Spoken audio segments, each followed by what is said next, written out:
It's time for my first weekly reading wrap-up. Let's take a look. Hey everyone, welcome back to the next chapter. My name is Christopher Navo, and I'm going to be your host. If this is your first time joining, thank you for stopping by. I do appreciate it. Please leave a comment. Let me know what you think of the content. Today's video is what I hope to be the standard going forward on how I present material on this channel.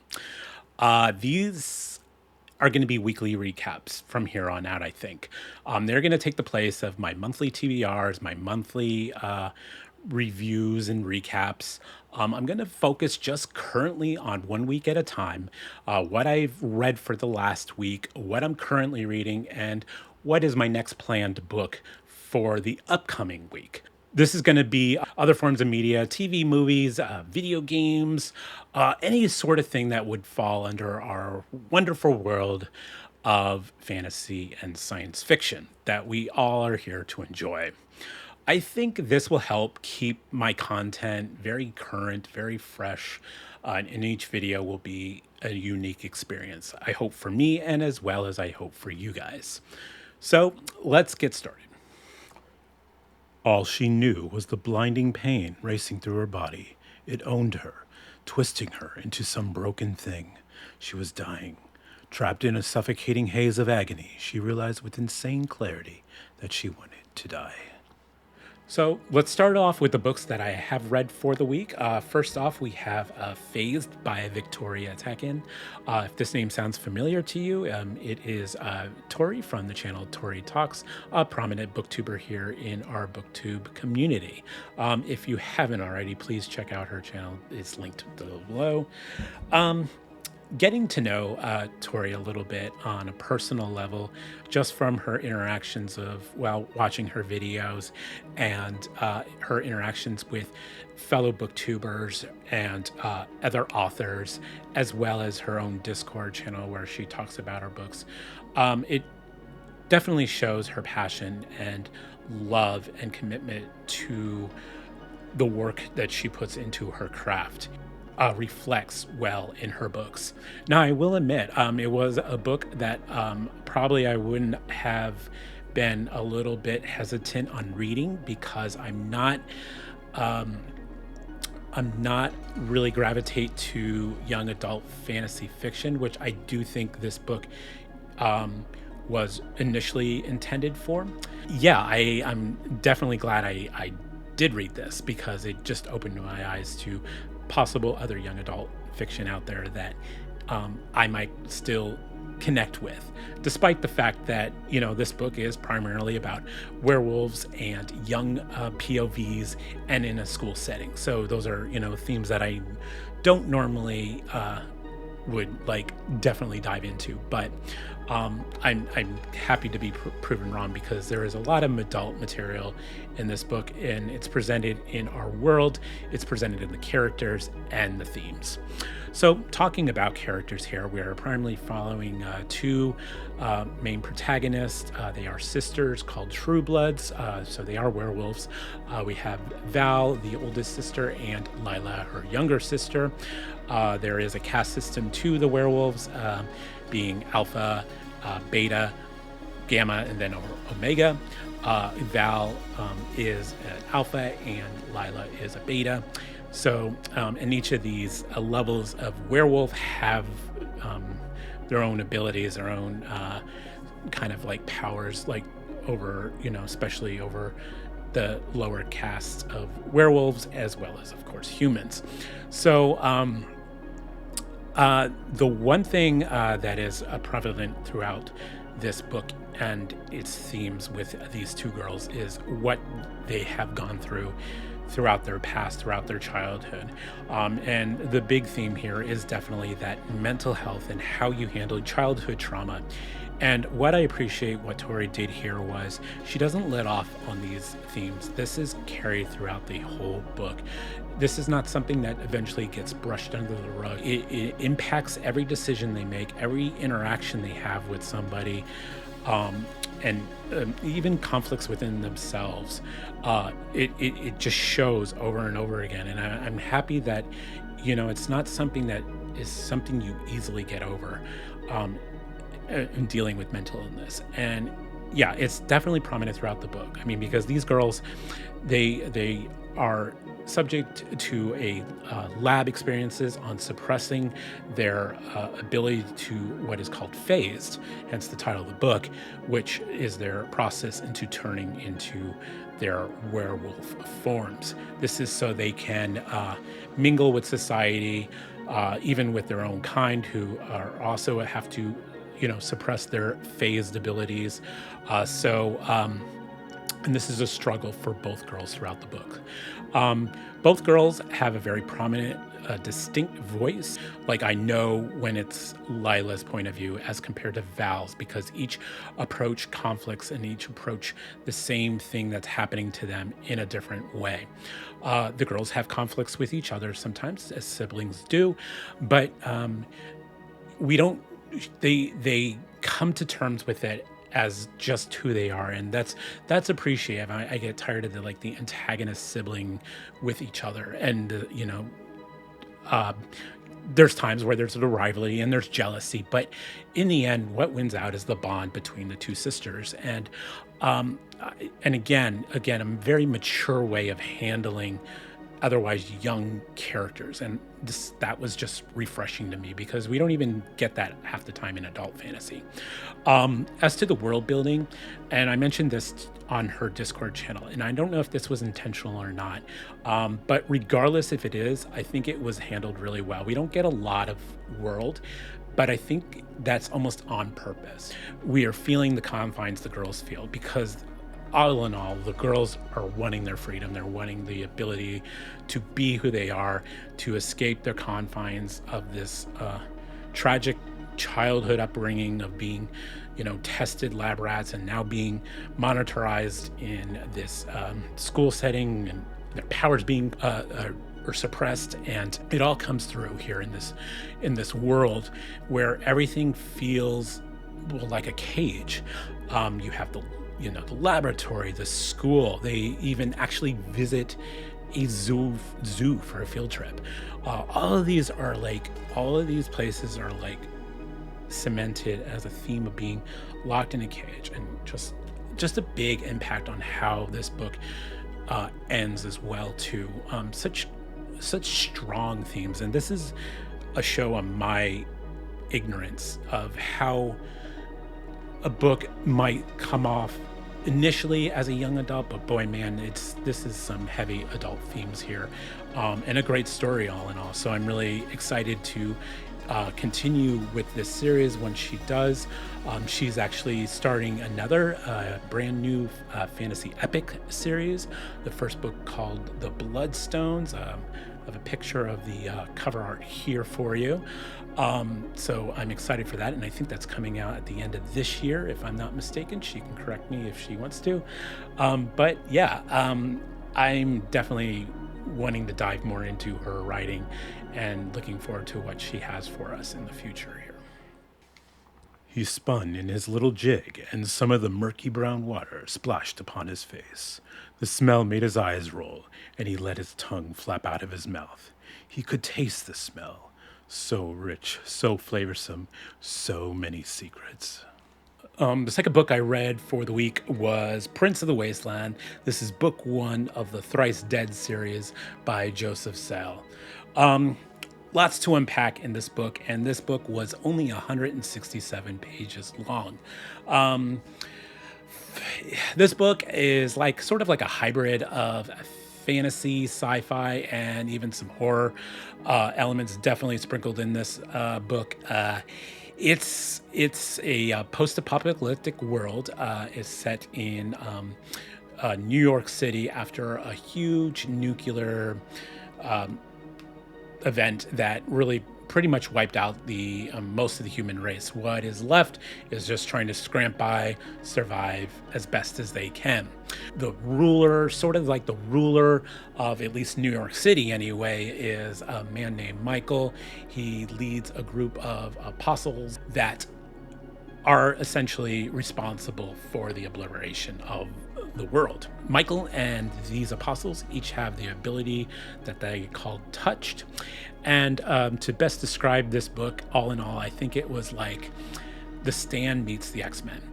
And because these touched kind of have very variety of different abilities that make them very supernatural. There's even, I think, one of the girls has a very Wolverine type of manner. She's called Razor, and she's able to slice and cut, and she has the ability to self-heal. So that's kind of why I derived this a little bit like the X-Men. And the prince, who is this self-proclaimed ruler over at least New York City anyway, has the ability to see other touched. And so he sends out his apostles, particularly the assassin that we mostly follow throughout this book, called the Black Hat. And the Black Hat is commissioned to seek out these touched and eliminate them, because they could be a threat to the prince's rule. You don't know who to root for here. There are a couple of very victimized people that we follow, and so of course you're thinking, okay, there must be the protagonist, but we do spend a lot of time with several points of view from some of these apostles that are, of course, responsible for world obliterations. Of course, they have the justification of, eliminating corruption from the world, but in the process, they are learning that they're just as corrupt and replacing another corrupt lifestyle. There's so many colorful characters here that it's really hard to be invested in any of them, because this is a very harsh world. So there's, we get some death in this book as well, of characters that you're like, thinking that you're going to follow for a while, and then it's like, oh, okay, never mind. I won't go any further than that. It's an interesting read, and I'm probably going to continue on with the series because it's hard to. I would say the negative is it's still a little bit hard to make a full assessment with just this first book. I think you have to continue on with this series, and I plan to, because it definitely piqued my interest. We'll see how this series goes, and I will let you know when I plan to read that second book. Placing it silently on the floor, he stepped back, leaving the room as the soft music started to play, causing the childhood Rin to jerk up, her eyes wide. Before he could see how the situation could play out, Garrett's vision twisted and the dream ended. You have observed your first mortal dream. You've gained 1 experience. You've created your first dream item, the Dreamer's Music Box. You have gained 3 experience. Experience total, 19 out of 20. And the last book that I actually just finished, just yesterday actually, was Seth Ring's The Dreamer's Throne. This is book 1 of a new series by this author. And this is also my first experience with the subgenre of LitRPG. Now, I've had LitRPG on my TBR for a while. I believe the Cradle series is one of those, as well as Dungeon Crawler Carl, which is, I think, really high on my TBR. But I've had, what I didn't realize is I've had a LitRPG on my shelf waiting to be read for a while now from this author, Seth Ring.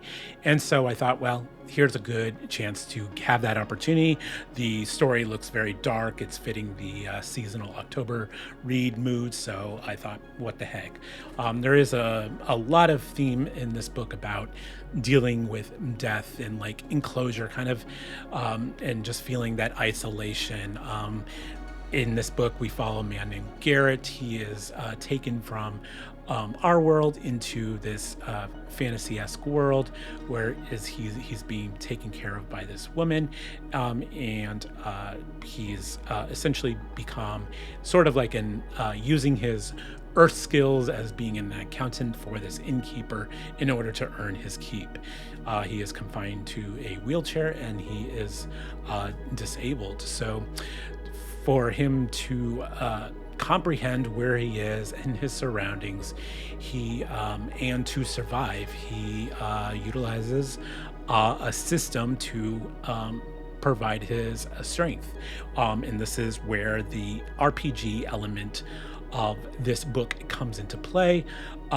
Anytime he utilizes a skill, we get this sort of interlude that tells us, the reader, of him leveling up and earning like points to that leveling up process.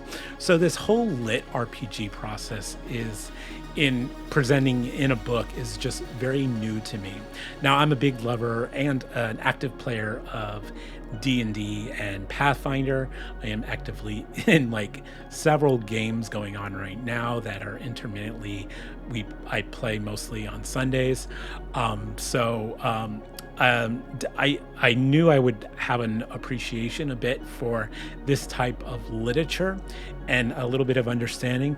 Part of me thinks that you need to play like D&D games or some sort of game, even like a video game where there's like a leveling up process to really understand how that works. And I'm still and this is nothing on Seth personally. It's just like I am this is I'm talking here specifically about this type of subgenre. I I think I need to read more of it to really get a grasp of it in my books. Part of me feels like it's this like interruption to the story that is otherwise, compelling, and you want to know what happens. And I do think he inserts these like interludes of the leveling up system at the right moments. So I do appreciate that. Like they're not like intermingled, like per se, in the middle of something that's going on. They're usually like end chapters or something along those lines, which I appreciate. But I think it's like something that I just need to experience more of to really fully appreciate this type of subgenre.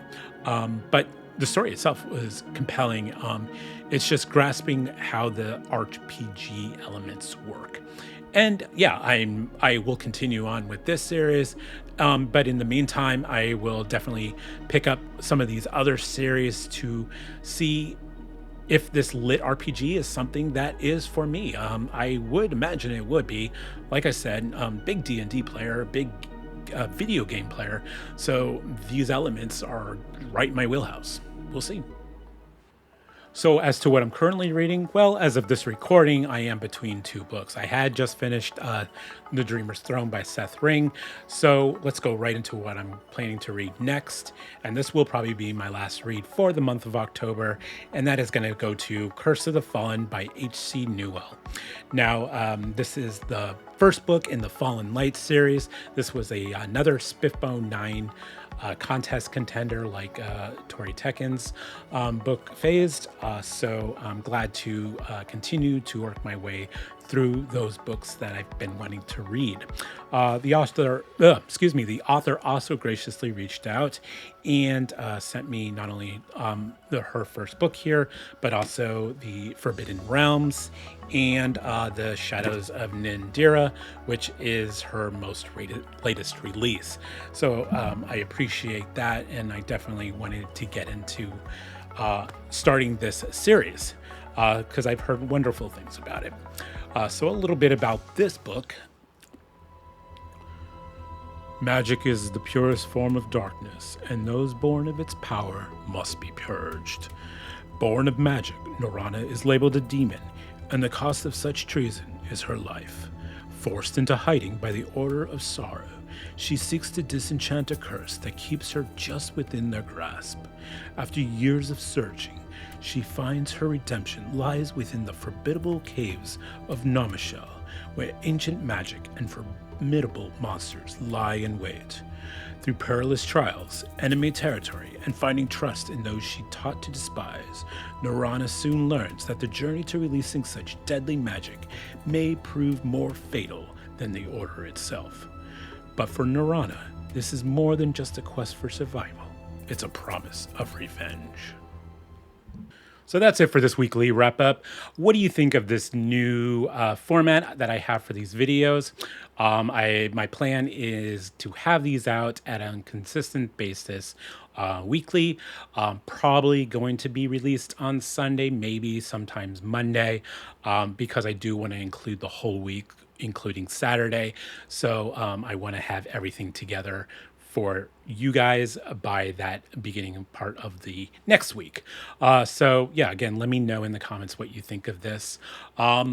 Otherwise, next week I will be in Chicago for 4 days, including that Sunday. However, I will have my weekly wrap up pre-recorded, probably the final day I'm still in town. So that will still be available because I do want to get back to a weekly schedule. Otherwise, my name is Christopher Navo. Thank you for watching. Thank you for subscribing. And I hope to see you in the next chapter. Take care. The author actually graciously enough provided me not only her first book, but also the and I dropped the books because I had just finished censoring the Dreamer's Throne, but I will. So I'll go right into what I mean. Just the themes that Veronica touches on in this book is just Victoria. Oh my god. Tori, I'm so sorry, Tori. Oh god, Tori. Oh Jesus, have I been calling her Veronica this whole time? Oh, I have to play back. Ah.